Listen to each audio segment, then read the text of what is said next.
Este programa é patrocinado por... Fiel a mim mesmo. Este sou eu. Volkswagen. Desde que começámos a trabalhar com ele, ficamos quase em exclusividade com ele. Mas o início não foi fácil. Não foi fácil porque o Fernando inaugurou uma forma de fotografar em Portugal que não, em Portugal e internacionalmente não era muito habitual. Foi disruptivo. Foi.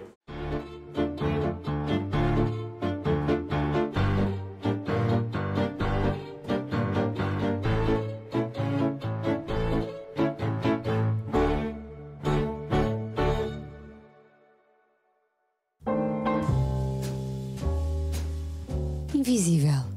Assim se move o caçador de memórias, que num registro de humildade e muitas vezes em duelo com a fúria do tempo e da natureza, registra na sua missão o essencial. Como um mensageiro, revelam-se momentos exatos, imortalizados por um fotógrafo que se esconde em silêncio, por entre corredores e paredes de muralhas edificadas. Registra-se a essência, o conceito da obra, a criação do arquiteto. Numa dança que não prescinde da presença dos humanos, dos seus destinos e o que os move, na mais cúmplice beleza dos dias.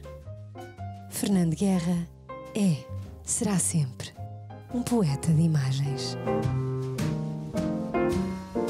E é na extensão das palavras que um dia escrevi sobre o fotógrafo Fernando Guerra que hoje vamos visitar um raio-x, uma retrospectiva do seu trabalho, aqui numa exposição na Garagem Sul do Centro Cultural de Belém.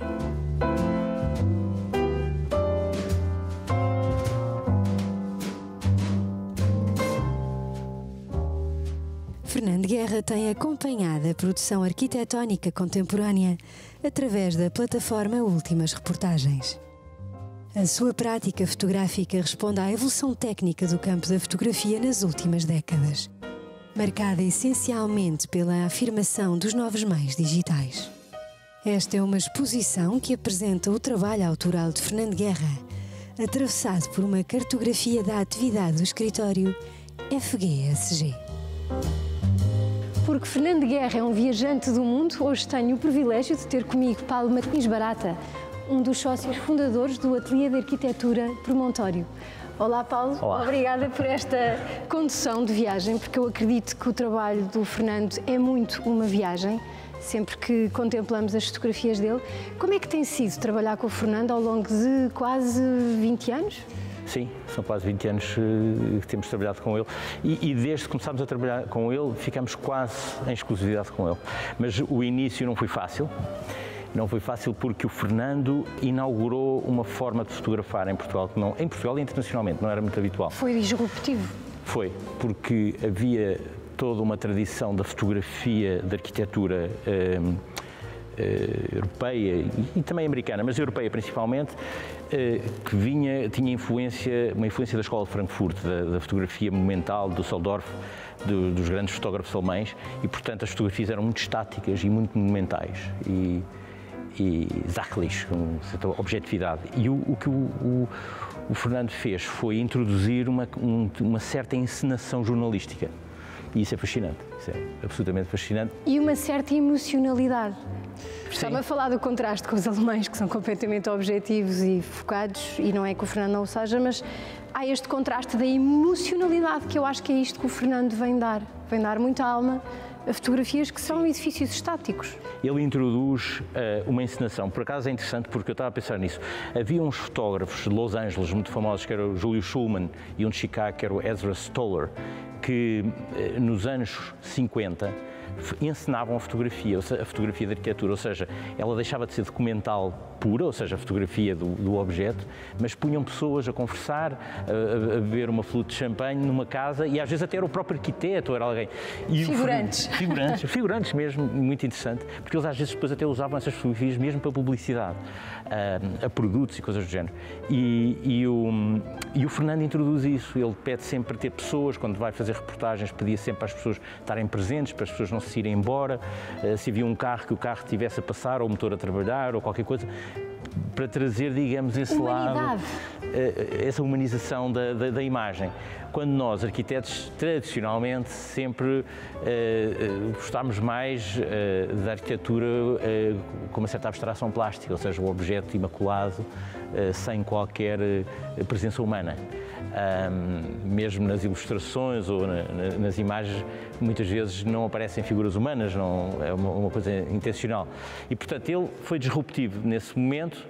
E, de facto, a partir desse momento em que ele criou esse fenómeno e conseguiu explorar, por exemplo, há fotografias que se vê, ele explora muito bem os contextos, se é uma coisa que ele está a fotografar em Cabo Verde ou se é uma coisa que ele está a fotografar no interior da África. Ele, para nós, fotografou-nos um edifício numa cidade pequenina no interior de Angola, no Lubango, e ele, quer dizer, praticamente subiu aos prédios, fotografou assim, uma visão panóptica da cidade, com as favelas todas, etc., com o edifício lá no meio. Portanto, ele não tem, digamos, estes receios, digamos, de mostrar o contexto. Há uma entrega muito grande, Paulo, do Fernando. Eu acho mesmo que há uma fusão grande da alma dele no trabalho dele, e ele de facto entrega 100%, e por isso é que ele também não está hoje aqui a conversar comigo e estou a falar consigo, mas há uma grande entrega do Fernando e há uma grande fusão, eu acho, da alma dele com estes edifícios que ele vai percorrendo ao longo da carreira dele, e tem sido... Concordo. Essa entrega também é interessante porque depois há de facto esse lado quase de fotojornalista que vai captar um momento. E captar um momento num edifício é estranho, não é? Porque captar um momento num evento, a pessoa filma um acontecimento jornalístico, etc. Mas captar um edifício com um objeto estático, como se fosse uma notícia ou qualquer coisa que está a acontecer, é uma nova dimensão. E ele quase consegue criar este efeito de acontecimento, do edifício de repente ter quase um caráter quase performativo, como se o edifício estivesse a fazer qualquer coisa.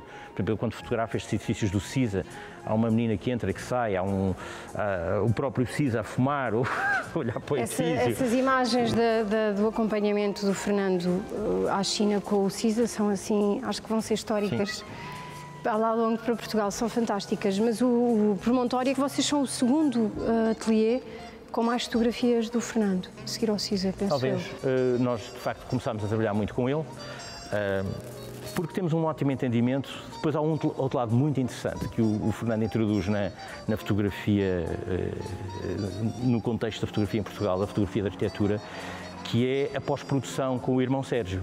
E, portanto, eles trabalham como um laboratório. Porque nada disto acontece sem o Sérgio. Exatamente. Eles trabalham eles são um verdadeiro laboratório, quer dizer, há um sentido de pós-produção que antigamente não havia, ou seja, os grandes fotógrafos portugueses de arquitetura antes do Fernando, nomeadamente o Luís Ferreira Alves no Porto, durante os anos 80 e 90, e o Rui Moraes de Sousa, faziam fotografia, e a fotografia era em película. E, portanto, há aqui também um tema de Video Kill the Radio Star, porque o Fernando representa a entrada do digital.